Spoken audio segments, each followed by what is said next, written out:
Bum bum bum. Hello, guys. KL Belvin here. I am a little late from where I said I was going to start. I said I was going to jump on 11 or 12 o'clock, but I'm here. And we're going to give a couple of minutes because I know a few people said that they wanted to pop in today. Feel free to let a brother get some hearts. I'm heart pimping today. I actually know it actually helps with the delivering of the message, so feel free to express yourself through hearts. Also, and feel free to ask any questions. So let's get right into it today. I got a few people on today. That's enough for me. Low self-esteem. And how having such feeds the emotional vampires that are out there. Thank you for the hearts. And feel free, if you have any questions or you want to jump in with anything, feel free to ask away. Now, where I'm coming from with this is an extension of what I've been talking about all week. And if you missed some of the other Periscopes, I put them on my YouTube page under KL Belvin. I have dedicated myself to trying to assist women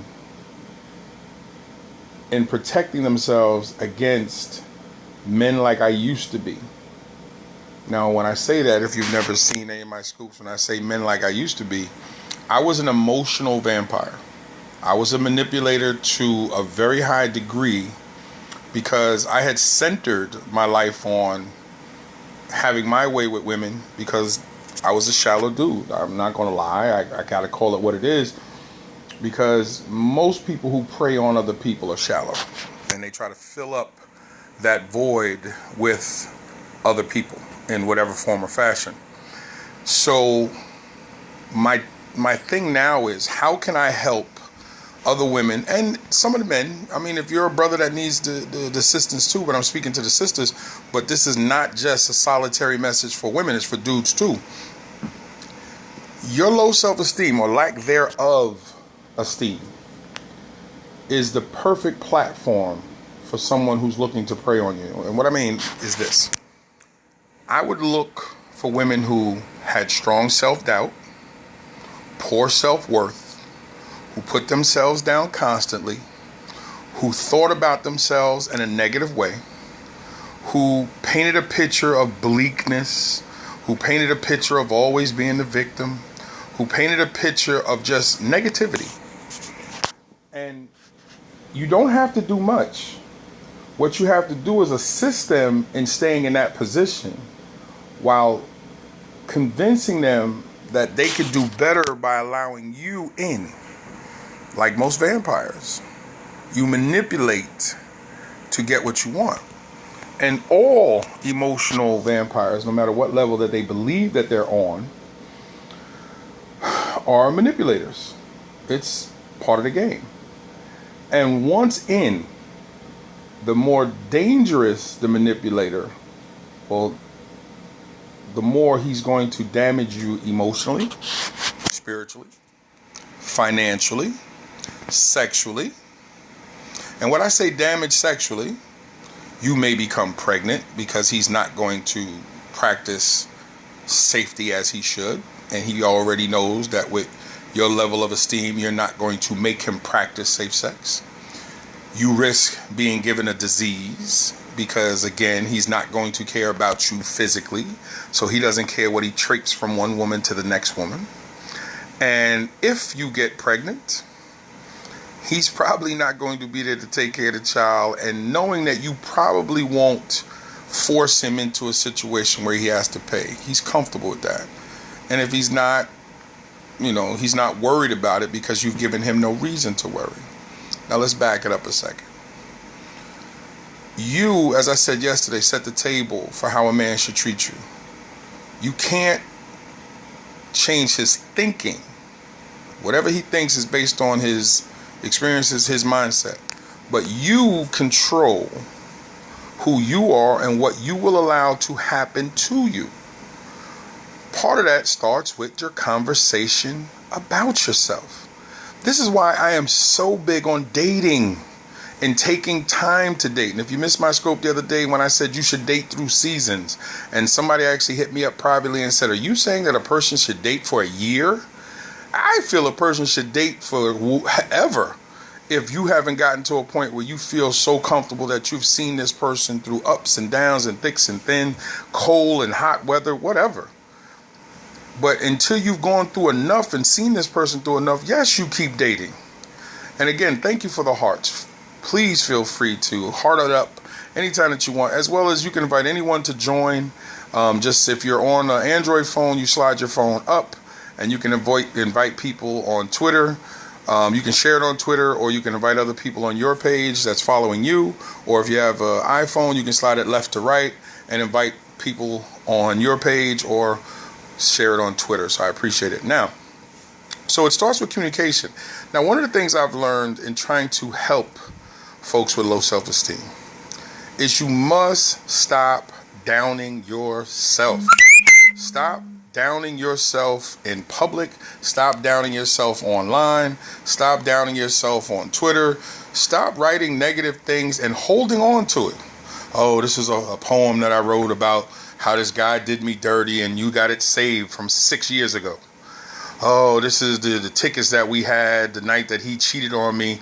Why are you still holding on to him? Self-esteem, and it's funny when Cat Williams said self-esteem is self-esteem of your mother effing self, esteem of self.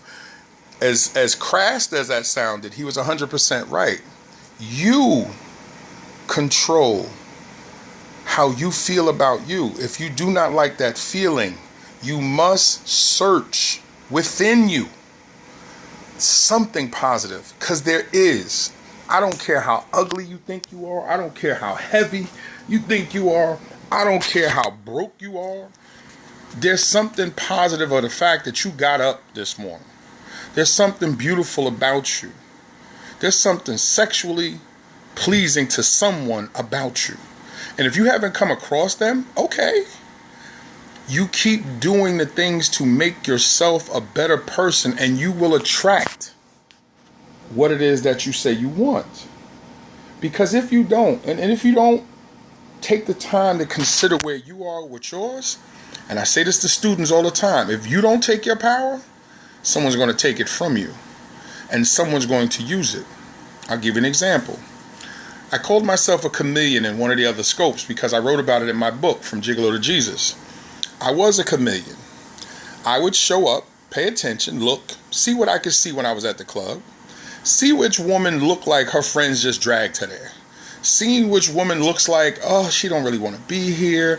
I'm not that attractive. No one's going to want to dance with me. And I would look around and I would say to myself, okay, there's a victim. There's one right there. She's already sitting here at the club, frowning for no reason. So I would simply just show up and be polite and be kind. Hello, how are you? And sometimes they would look at me like, why are you even coming over here to talk to me? Why are you even? And I would already know the negative is going to come. So I embrace and wait for it. Excuse me? Why are you sitting here? I go, whoa. Did I do anything to you? I just wanted to speak to you. I was coming over here to ask if it's possible we could dance. I saw you sitting here. Thought you might want to dance. Now, understand, she's going to react negative because it's what she's used to. So you as the emotional vampire, or me as the emotional vampire, would just stay consistent. Okay, sweetheart, listen, maybe I'll come back later and ask you for a dance. I don't know what I did. I apologize if I did anything to you. I would like to dance later if that's okay with you. I'm going to go. And you go ahead. Now, she's going to pay attention. She's going to watch, because in her mind, she's going to say, there's no way he came over here to talk to me. He wanted something. She's going to go through all the negative things that a woman of low self-esteem would go through. What you have to do is then later come back and ask her. Now, women, when he comes back, he's going to come back and be as cordial as he was initially. He's going to come back and be even nicer. He's going to come back and make it seem like his life is not going to be complete unless you dance with him. That is the start. Now, here's the thing. You have to then make the decision. Okay, so you dance if you choose to. But make sure it's just a dance. But it's not going to stop there, because he's going to beat you in the ears with foolishness.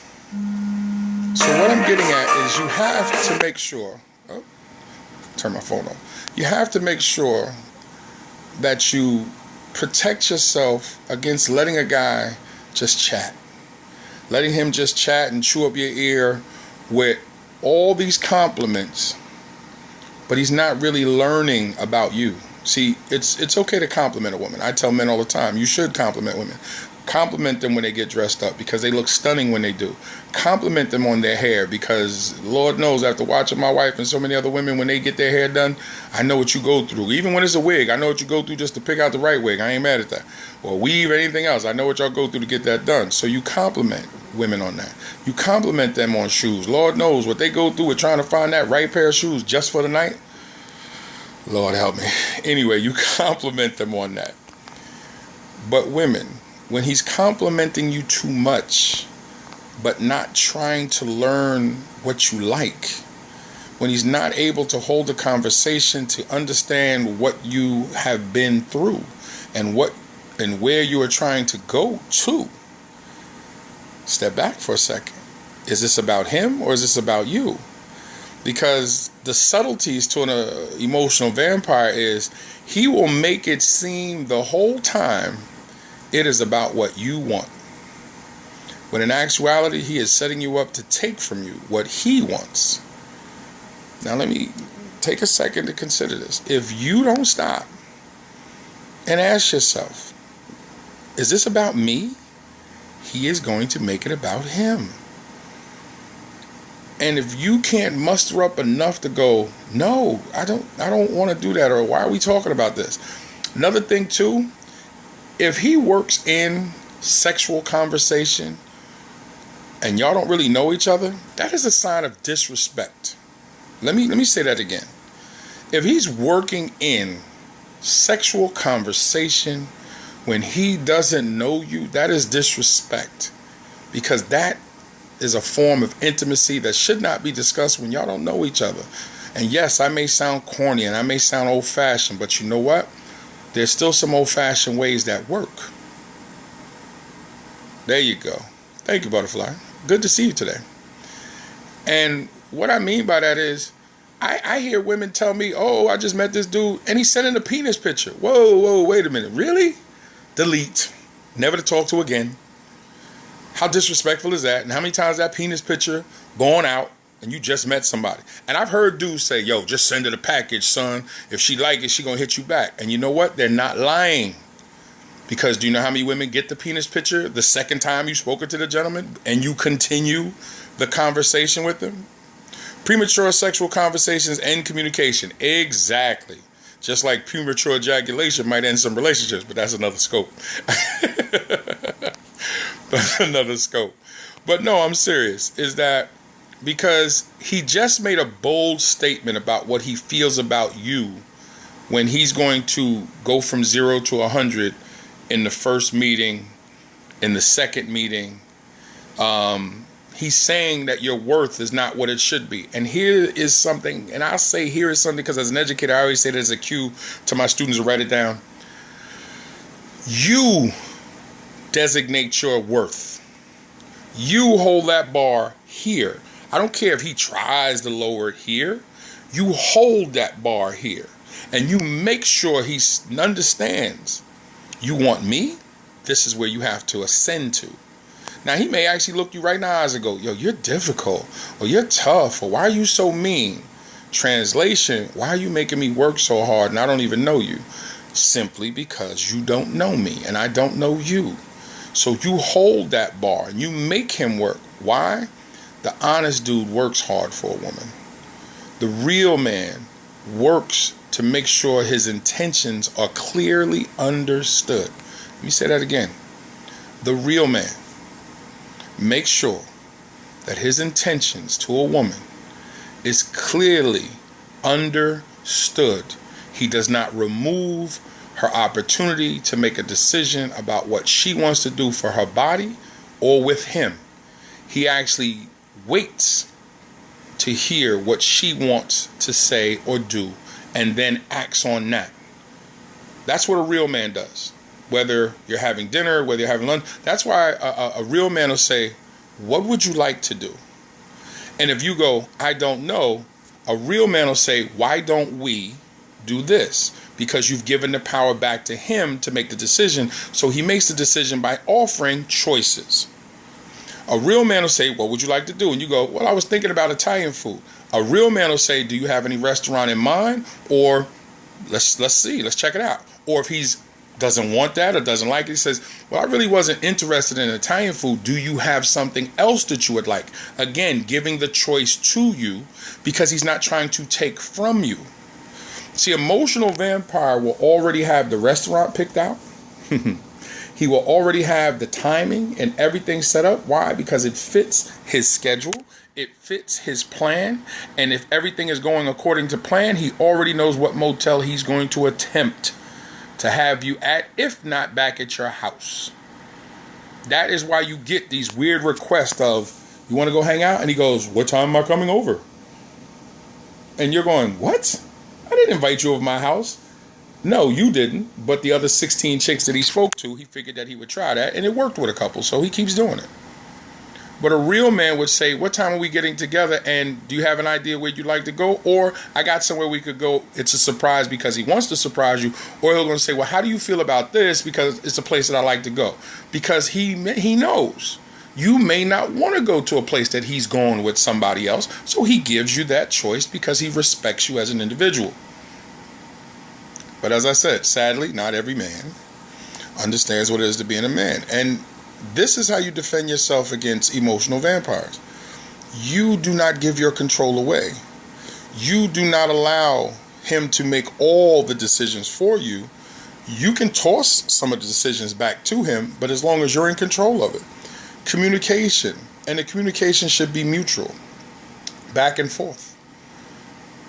Just like tennis. You serve, he hits back. You go back and forth. Not to get an advantage, but to be even.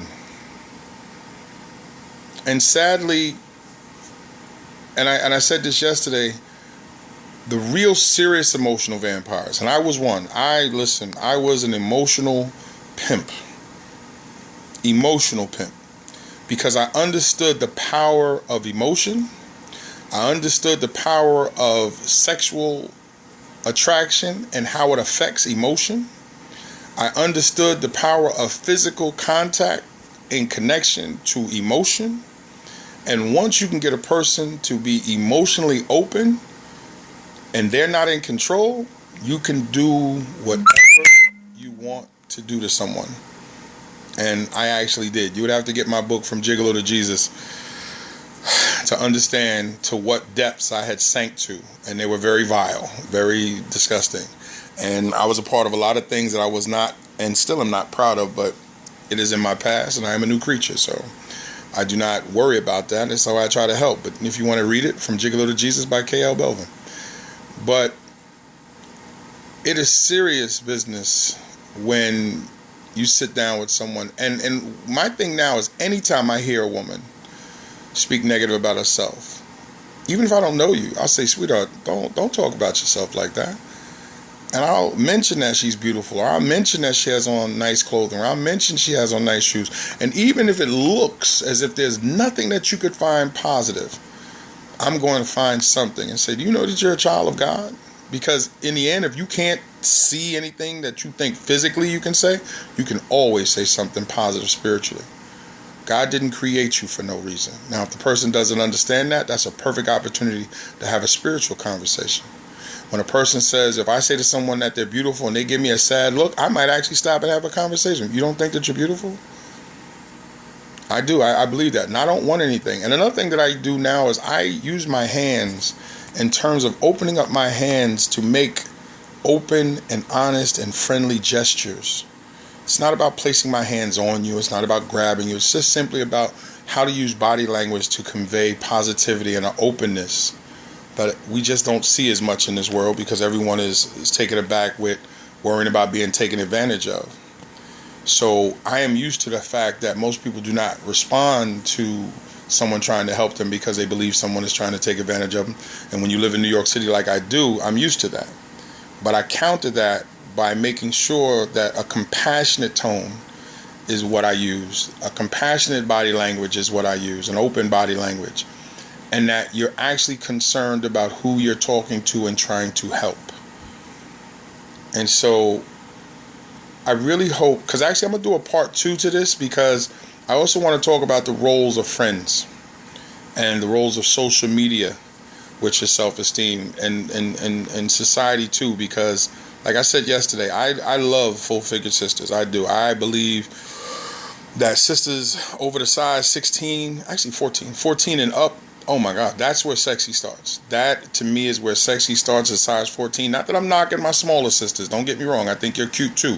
But if you ask me my choice is sexy starts at size 14. But because we live in a society that will tell a sister who's gorgeous, listen, we got people in society saying Serena Williams looks like a man, knowing that if she showed up butt naked at the crib, they would run out of their house with their wife standing there and try to get some. So I have no idea where that comes from. But if Serena Williams looked like a man, hey, might be time to go that route. But anyway, no, I'm serious. Society actually says that you're unattractive. Society doesn't make all the clothes that you may see other women available to you. But don't fall into that trap. There are so many full-figured designers. There are so many full-figured fashion shows, pageants. There are so many things that contribute to the beauty and excellence of women of size, that your size should never be the reason that your self-esteem is low. Never. You should never let society dictate to you how you feel about you, when there are so many people, millions, I would even say billions of people who would find you attractive, who would love to be around you, would love to be near you. You just haven't met them yet. You've just maybe met some of the more negative ones in the world, which also means you might need to consider expanding your circles. It might mean that your circles are too small, so you keep running into the same fish. You might need to get out that mud puddle, find a stream or a pond, and work your way to a bigger sea. So again, it starts with looking in the mirror and saying to yourself, am I the best that I can be? And if I'm not, what do I need to do? And I don't need a man, and I don't need society, I don't need anything to define me when God has said, I made you special. And if God said it, then what can any man or woman say to you that's going to make you feel less than that? So like I said, when I do part 2, which will probably be tomorrow, maybe even tonight, but I think it's going to be tomorrow, but we're going to talk about society's role, friendships in low self-esteem. Because understand, not everyone that you have in your camp are your friends. And not everyone that's in your camp is rooting for you. And some of the people in your camp, not all, are only around because they know that you have low self-esteem, so they keep you around. You're going to drive them and not ask for gas money. You're going to let them come and eat everything in your refrigerator and ask for nothing. You're going to be dragged to the club by them because you drive and they need a ride. They're going to use you as an excuse when they're humping God knows who else, because you won't lie for them. But yet you're in church every Sunday praising the Lord, but yet you're lying for your friend because she's your friend. Sometimes friends victimize you worse than the dude you're trying to talk to.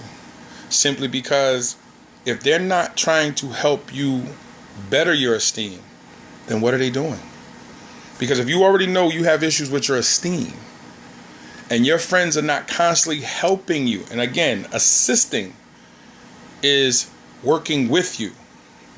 So if they're not working with you to become better, then what are they actually doing to you? And are they as dangerous to you as that man who says he loves you and he doesn't? Is there anything more dangerous than a friend that says I love you and they don't? We'll talk about that more tomorrow. So I hope that this has been helpful. I hope that you've taken something from this. And if you need to reach me, and I give my information always at the end, feel free to reach out to my email, mainoffice@bravinpublishing.com. That's main office at BRAVIN publishing.com. I am on all social media, Facebook, KL Belvin, Twitter, KL Belvin, Google Plus, KL Belvin, LinkedIn, KL Belvin. My company, bravinpublishing.com. We're on Twitter also. That's Braven Books is my Twitter handle for my company. And my website is www.bravenpublishing.com, because I am an author, publisher, speaker, mentor. I do a lot of things, educator also. And if you need me to come and speak, feel free to reach out. I'll work with you professionally. If you want to ask some questions privately and you don't want to share all your information here on Periscope or Facebook because you don't want anybody to see, feel free to reach out to me, direct message me on Twitter, on Facebook, or email me. My office number is on the website.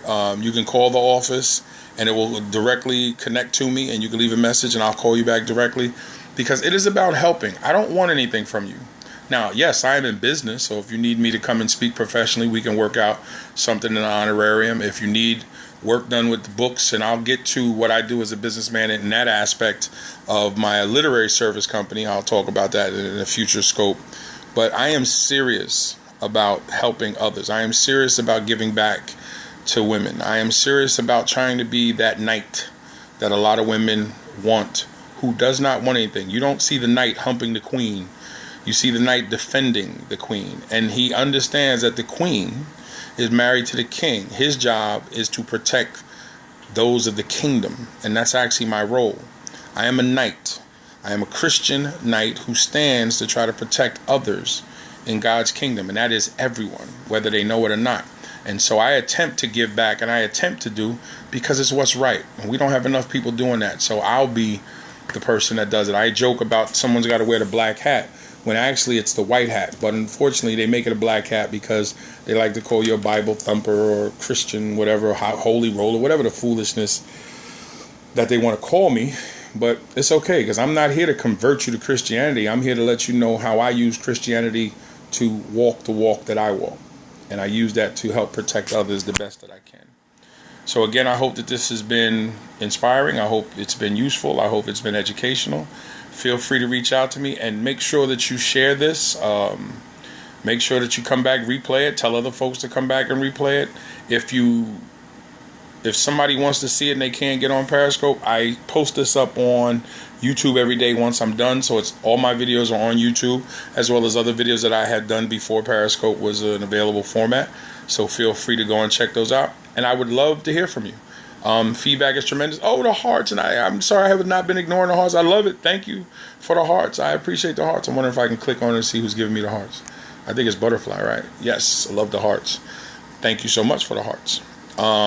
And I definitely appreciate that. And I appreciate all you guys who have taken the time out to listen to this message. And we're going to do Self-esteem Part 2, the society, friendship, and others that is affecting self-esteem. So again, I hope this message has been valuable to you. Take care. God bless.